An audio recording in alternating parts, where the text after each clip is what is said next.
kyetaagisa kunyemezaawo nga bakama bange baganye omaawo empisa etwagala ekome taddamu kubeera mu ggwanga lyaffe okukulembeze bwaffe naye ekisiba eri baganda bange mwenna abaisiraamu ggwanga lino n'eggwanga lino okutwaliza wamu. Assalamu alaikum warahmatullahi wabarakatuh. Twala omukisa guno okwebaza abamemba ba General Assembly abannonze mbeere acting Mufti of Uganda nga siriiwo, mbebaza obwesiga obwo era njagala bakakasa nti nja kukola nga ngenderera kufuna ebigendererwa n'okutuukiriza ebigendererwa ebyatandikisaawo Uganda Muslims Council. Nolwekyo njakoola mwenna abali mu structures zaffe eza Uganda Muslims Council tujje tubeere wamu tusobole okufuna ebigendererwa ebyo nga tuli ffenna. Twagala okubeera ne vocational institutions mu district eya Uganda, tulwanyise obwavu mu district ezaffe eza Uganda n'okulwanirira okuleeta obumu n'okukulaakulana nga tutandikawo projects ennungi. Nolwekyo nkoola mwenna abali eyo structures zaffe n'abo bonna abasunguwala muva ku Supreme Council mukomeewo tutambulirwamu tukolere emirembe tukulaakulanye eddiini yaffe n'eggwanga lyaffe okutwaliza wamu. Assalamu alaikum warahmatullahi wabarakatuh. Wa alaikum salam warahmatullahi wabarakatuh. Tatusuubiza kukomyawo byaffe bantu. Questions? Yes.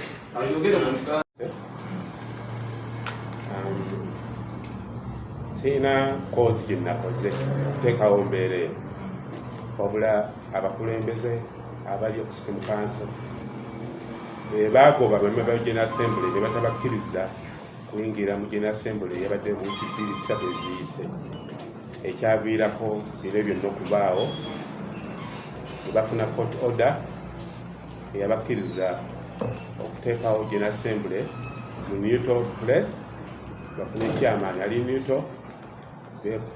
Nolwekyo ne batuuka ku mbeera eno eyaviiriddeko n'okwagala n'okusalawo omukulembeze abaddeko agira akyadde ebbali nga bamunoonyerezaako.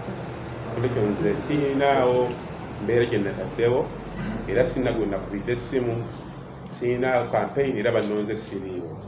Nolwekyo siinaawo ku nsonga eyo. Ekyokubiri, kimanyi nti etwogerera tusobola kugamba nti tuliwo bamufti basatu because oli bamugjeeko abalina obuvunaanyizibwa. Bakama baffe ememba General Assembly yamugjeemu obwesige, endowooza process nga bwetambula era nga bwe yatambula okuteekawo olukuŋŋaana luno olwannonze ejja kutambula etutuuse ku nkomerero y'ebigendererwa ebyokubeera mu ofiisi zaffe ku kitebe kikulu Kampala. Era nga Ssemambo bwe neemanyi siina mbeererezi n'abasiraamu bonna mu ggwanga lino, siinaayo bantu banyinako nnyombo, siinaayo bantu gye sisobola kugenda gye baagala nga njagadde era siwali angobagana. Nolwekyo byonna bijja tunda kuggwaawo, tugenda kubeera ne unity etannabeerawo mu byafaayo bya Uganda wakati w'Abayisiraamu emyaka 10 egiyise. Takbir! Sibyange bwe zirina okubeera era ensonga bwe zasinzira mu kooti yaleeta order eno eyaleeseewo embeera eno tuliso okunyonda nga siriiwo era abakola ku nsonga eyo bakiteekateeka era kitambula. Essaawa yonna tujja kufuna amawulire amalungi ate ssente inshallah. Watya singa tufunawo embeera nga Supreme Council abaliyo abadde mu bukulembeze singa obaako embeera gyebaga tebagenda kuvaamu tekimanyiddwa. Qur'an byaleeyogera Katonda yagamba nti mulka man yasha, Katonda awa buyinza n'obufuzi gw'aba akoze ekyo. Naye mu kutuuka okumuggyako yagamba wayanze ate abakuulako bukuuzi. Tugamba resistance eri expected era ensonga engeri gye bitambula mu kooti sibisuubira kubeerayo okusinziira ku mulembe gwe tuliko wakati mu ggwanga lino inshallah.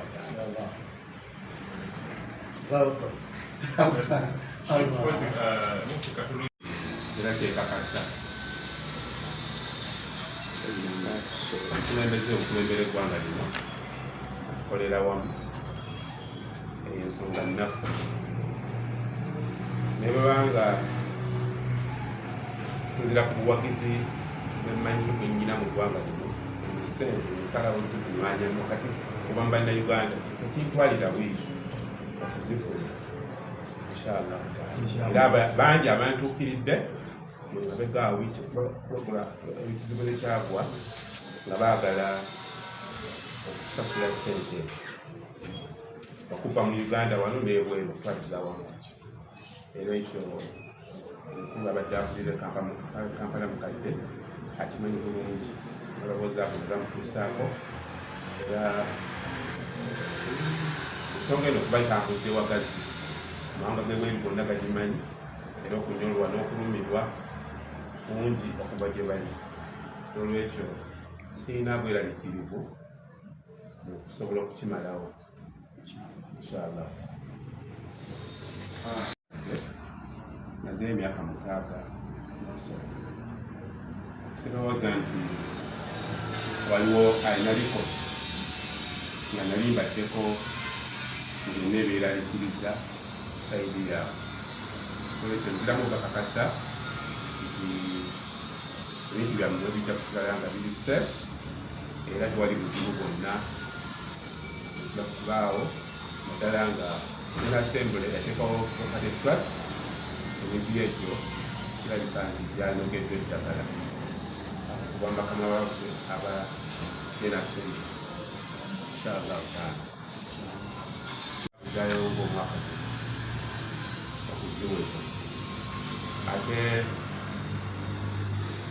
kirowoozaawo kyetaagisa kunyemezaawo nga bakama bange baganye okukola omaawo empisa etwagala ekome taddamu kubeera mu ggwanga lyaffe okukulembeze bwaffe naye tekisibayo obukulu njagala sanity era mbeebaza abantu ba Uganda kubanga emirerembe gye nasanga e Kampala mukadde embeera eyaliyo ey'obunkenke okuva lwe najoyininga ekitongole ekyo embeera eyabadde yakakkana ekitaali kyangu mu biseera bibi omukulembeze atambula n'emundu 2 ojja mu mukolo teri ayimuka teri atambula teri akituka naye kakati omukulembeze abadde atambula tekyali amuŋoola atendenga sale mu display bonna watambula nolwekyo nsuubira nti embeera eyo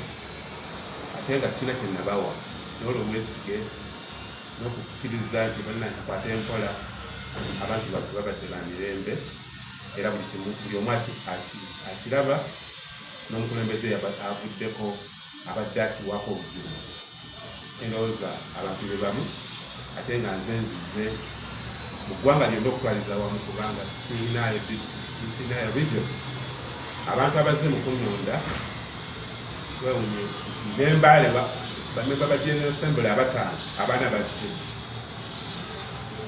embaale omukulembeze abaddeko gyasibuka abaana bakoze bazze badisitikazi bazze esagala kwogera wano mannya gaabwe nolwekyo sirina buzibu obukulembeze buno bwesuubira enkanyaawo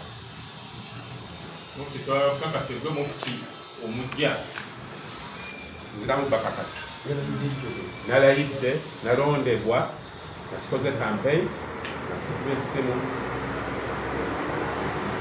ogamba nakkiriza olw'okwagala abantu bange babeere bumu kikyabadde kyangu kumatiza nakukkiriza naye nga nalabye nga nina okukkiriza okusinziira ne mu constitution ya Uganda Muslim Council senga omukulembeze abaddeko avuddewo etuute we yadda kifo ekyo lwampaka nabo badde tebalina option ndala kuddako nga baba baseze okumenya constitution ate nga bonna ndaba bagiwa ekitiibwa.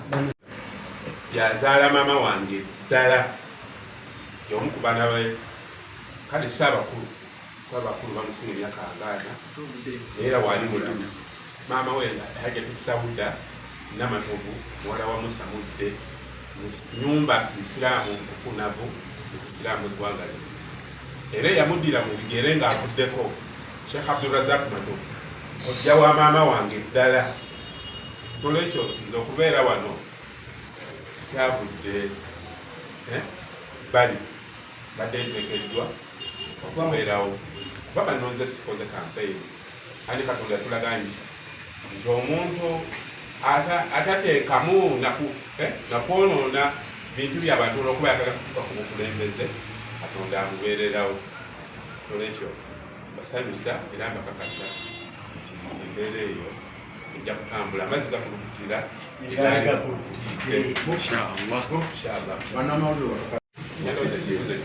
nakizemu dda nti